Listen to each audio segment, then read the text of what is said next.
Welcome to this explainer. I want to start off by asking you to consider a fundamental question. Does holding a piece of paper genuinely equal the competence you need to safely navigate a modern merchant ship? In today's highly digitized maritime industry, we put a massive amount of faith in regulatory documentation.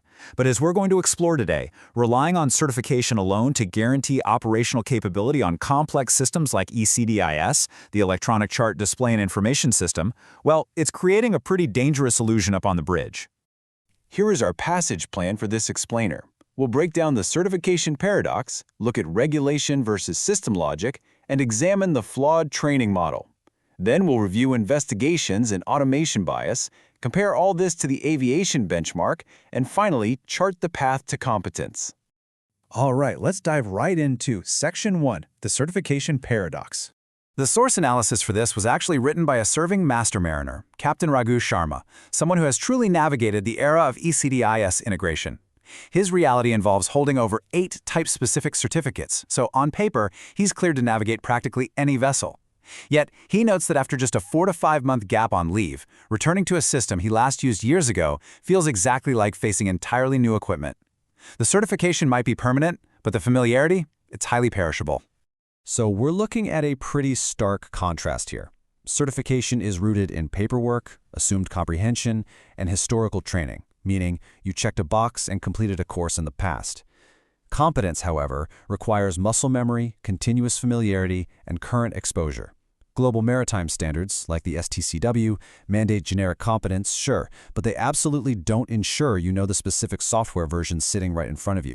There is this fundamental disconnect between a recorded training module and the instinctive proficiency required during every single navigation watch. Which brings us naturally to Section 2, regulation versus system logic. Across the global fleet today, officers rotate through a completely fractured landscape of equipment. You've got manufacturers like Furuno, JRC, Kongsberg, Sperry Marine, and honestly many others. Now, it's true that all these systems strictly comply with International Maritime Organization, or IMO, performance standards. But here is the critical catch. None of them operate in the exact same way. They all rely on their own proprietary logic to meet those standardized regulations.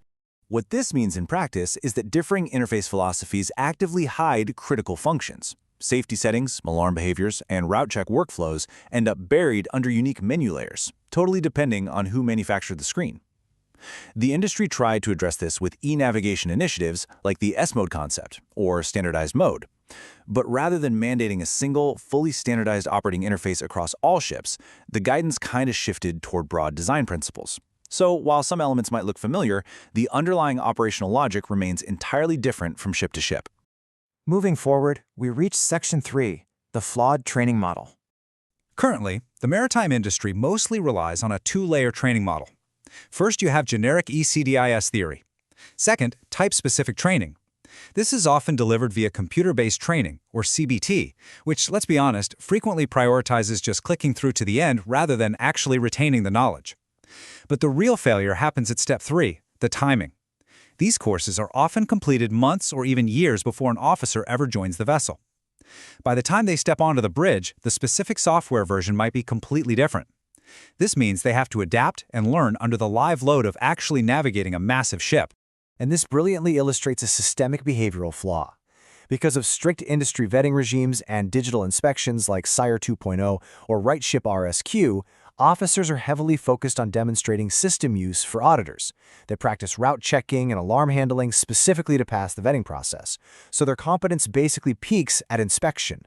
But safe navigation cannot rely on temporary competence peaks built just for an audit. The ship requires that exact same continuous proficiency during a 2 a.m. watch in heavy traffic. Let's ground this theory in reality in Section 4, Investigations and Automation Bias. Documented maritime accident reports continuously highlight this gap. Take the grounding of the CFL Performer, for example. The UK's Marine Accident Investigation Branch, the MIIB, explicitly stated that while ECDIS was the primary means of navigation, the bridge team lacked a sufficient understanding of its functions. The equipment was entirely functional, the data was all there, but a severe lack of operator competence and route-checking understanding led directly to the vessel running aground. During that CFL Performer investigation, a reconstructed screen revealed dangerously misunderstood safety contour and safety depth settings. The human-machine interaction just completely failed. The source material also highlights the Muros case, where ECDIS safety settings were misaligned with passage requirements, and inappropriate chart scales were used during route checks. In both cases, the paperwork was totally in order, but the functional interaction was broken. This leads us to a highly dangerous psychological reality known as automation bias. When a certified officer joins an unfamiliar system, they're essentially walking straight into what's called the default settings trap. They don't inherit a clean baseline system.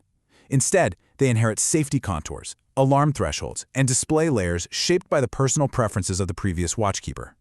When an interface is cumbersome and the officer doesn't fully understand it, the human tendency is to just stop challenging the data and assume the computer knows best.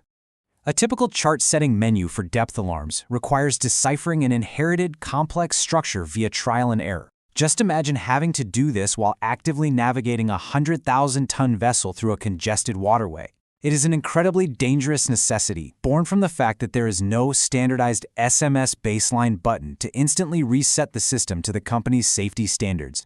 So, how do we fix this? Let's look at Section 5, the aviation benchmark.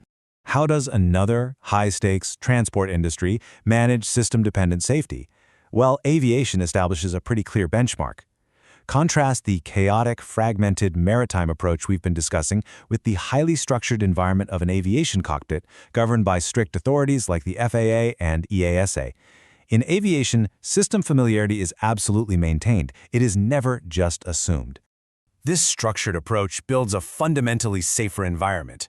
Aviation has major structural advantages. For one, they demand explicit recency requirements.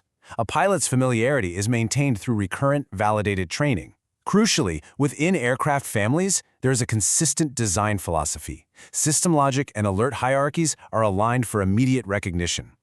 Add in strict crew resource management, and both operators instantly understand the system status in real time. Why? Because they are speaking the exact same interface language. Finally, we arrive at Section 6, the path to competence. To solve this in the maritime sector, systemic shifts are absolutely mandatory. First off, training must be explicitly aligned with the system in use at the precise time of joining the vessel.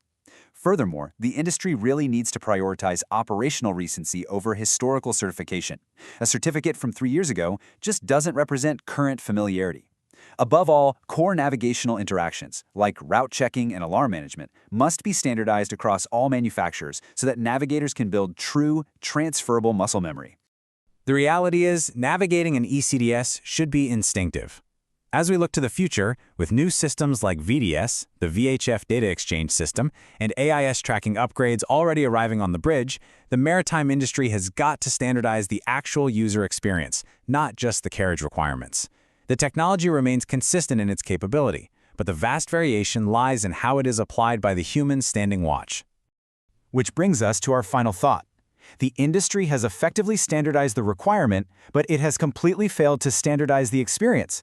Until true operational competence is aligned with system familiarity at the precise moment of use, we have to ask, is the bridge continuing to carry a massive, silent risk that a piece of certification simply ignores?